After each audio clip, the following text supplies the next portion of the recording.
Hello बच्चों, let's read the question and the question says which of the following graph is correct for a zero order reaction। तो हमें बताना है कि कौन सा जो ग्राफ है जीरो ऑर्डर रिएक्शन के लिए करेक्ट है। तो यहाँ पर की कंसेप्ट जो लग जाएगा वो लग जाएगा जीरो ऑर्डर रिएक्शन का।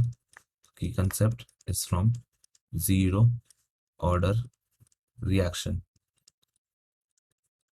जब हम जीरो ऑर्डर रिएक्शन की बात करते हैं तो उसमें हम रेट इक्वेशन कैसे लिख सकते हैं। फॉर एग्जांपल अगर हमने रिएक्शन ले लिया आर जो है हमारा रिएक्टेंट गिविंग प्रोडक्ट पी, तो यहाँ पर हम रेट जो बोलेंगे that will be equal to minus D R, क्योंकि जो है हमारा रिएक्टेंट वो क्या हो रहा है, कंज्यूम हो रहा है।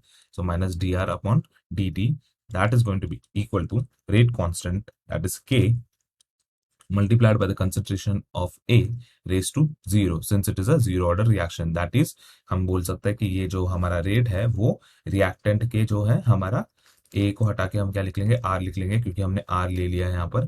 तो R के इंडिपेंडेंट है क्योंकि ये जीरो ऑर्डर रिएक्शन है।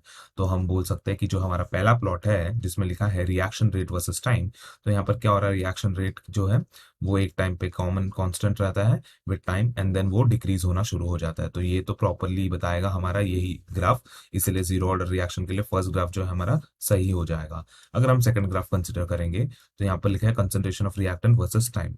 Now what we will do, we will integrate this equation and then we will see what is going to get. So यहाँ पर हम लिख लेंगे concentration of R over here is going to be equal to minus K T plus R0, where R is the concentration of reactant at time t और R0 जो है वो initial concentration है। तो अगर मैं इसको कंपेयर करूंगा जो हमारे पास होता है इक्वेशन ऑफ स्ट्रेट लाइन यानी ग्राफ का y is equal to M X plus C, तो हम देख लेंगे ये हो जाएगा y, ये हो जाएगा एम एक्स और ये हो जाएगा c जो है हमारा इंटरसेप्ट।